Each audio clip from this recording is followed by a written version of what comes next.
வெற்றிவேல் முருகனுக்கு அரோகரா, வீரவேல் முருகனுக்கு அரோகரா.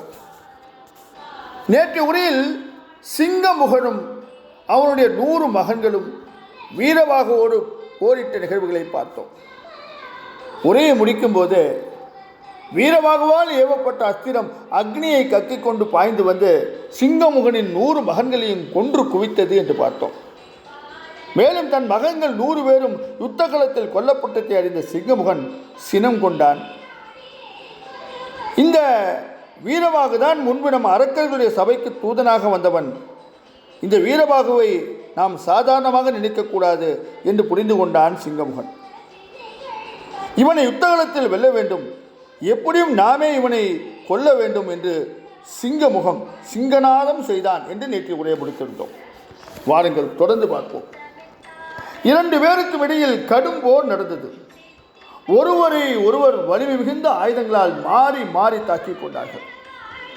மாயக்கலையும் வரங்களும் பெற்ற சிங்கமுகன் இந்த யுத்தத்தில் தன்னுடைய முழு ஆற்றலையும் பிரயோகித்தான்.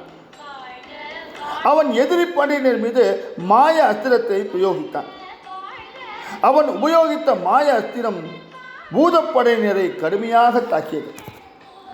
அந்த தாக்குதல் கண்டு பூதப்படை வீரர்கள் அனைவரும் மூர்ச்சை அடைந்து கீழே விழுந்தார்கள். அவர்களை வழிநடத்தி வந்த வீரபாகவும் அந்த தாக்குதலை சமாளிக்க முடியாமல் திணறினான். அந்த மாய அஸ்திரம் வீரபாகுவை தாக்கி அவனை உதயகிரியில் சென்று தள்ளிவிட்டது. அதன் பின் வீரபாகுவை வீழ்த்திவிட்ட வெற்றி முழக்கத்தை சிங்கமுகன் செய்தான். அவனுடைய ஆற்றலை கண்டு அசுரப்படை மிக்க மகிழ்ச்சி அடைந்தது. பூதப்படைகளை அழித்து விட்டோம் என்று ஆரவாரம் செய்தது. வீரபாகு காணாமல் போய்விட்டான். இனிமேல் வெற்றி நமக்கே என்று அவர்கள் ஆரவாரம் செய்தார்கள்.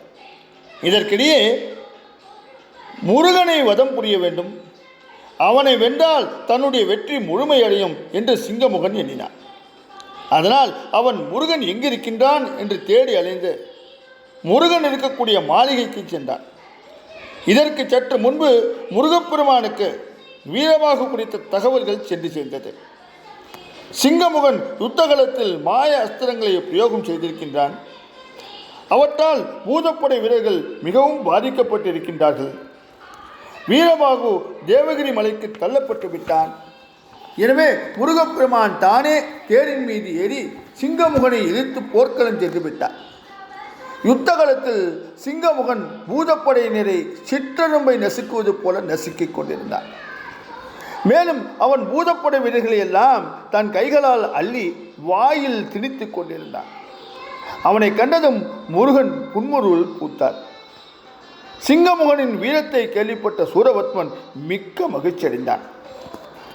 தன் தம்பி வந்ததால் தனக்கு வெற்றி உறுதி செய்யப்பட்டு விட்டதாக எண்ணி மிகவும் மகிழ்ச்சி அடைந்தான். சிங்கமுகனால் முருகப்பெருமான் கொல்லப்பட்டு விடுவான் என்று அவன் மகிழ்ச்சி அடைந்தான். அத்துடன் தன் தம்பி சிங்கமுகன் முருகனை கொல்லும் காட்சியை தான் நேரில் கண்டு மகிழ்ச்சி அடைய வேண்டும் என்று நினைத்தான். அதனால் தன்னுடைய அரண்மனையில் இருந்த கோபுரம் ஒன்றின் உயரத்தின் மீது ஏறி அமர்ந்தான். முருகனுக்கும் முகனுக்கும் நடக்கும் யுத்தத்தை நேரில் பார்க்கவும் தொடங்கினார்.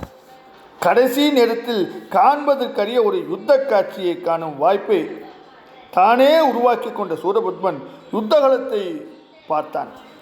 யுத்தகலத்தில் சிங்கமுகனுக்கும் முருகப்பெருமானுக்கும் நேரடியாக யுத்தம் நடந்தது. அந்த யுத்தம் இருளுக்கும் பகலுக்கும் இடையே நடக்கும் யுத்தத்தை போல இருந்தது. தர்மத்திற்கும் அதர்மத்திற்கும் இடையே நடக்கும் யுத்தமாக இருந்தது. சிங்கமுகன் யுத்தகலம் முழுவதையும் பார்த்தான். அங்கிருக்கின்ற யுத்தகலம் முழுவதும் முருகனால் கொல்லப்பட்ட அரக்கர்கள் பிணங்களாக குவிந்திருந்தது. எங்கு பார்த்தாலும் உடல் உறுப்புகள் பாதிக்கப்பட்ட அசுரர்கள் அலறல் ஓசையாகவே கேட்டது. இவை அனைத்திற்கும் காரணம் இந்த முருகப்பெருமான் தான் என்று சிங்கமுகன் நினைத்தான். எனவே உடனடியாக முருகப்பெருமானை வதம் புரிய வேண்டும். அவ்வாறு செய்தால்தான் அடுத்து கொல்லப்படப்படும் அரக்கர்களின் மரணத்துக்கு ஒரு முடிவு கிடைக்கும் என்று முடிவு செய்து சிங்கமுகன் 1000 பானங்களை முருகப்பெருமான் மீது ஏவினான்.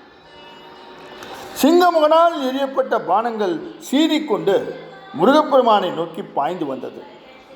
தன்னை நோக்கி பாய்ந்து வரக்கூடிய ஆயுதங்கள் அனைத்தையும் முருகப்பெருமான் பார்த்தார். அவர் புன்னகையுடன் அவற்றை தடுப்பதற்காக ஒரே ஒரு பானத்தை எய்தார். அந்த ஒரே பானம் எதிர்த்து வரும் பானங்களை எல்லாம் சிதறடிக்க செய்துவிட்டது.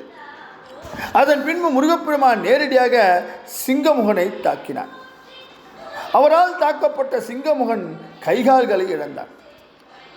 அதன் பின் முருகப்பெருமான் சிங்கமுகனின் தலையை வெட்டினார்.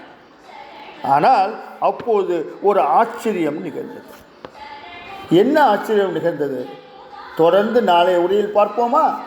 வெற்றிவேல் முருகனுக்கு அரோகரா, வீரவேல் முருகனுக்கு அரோகரா.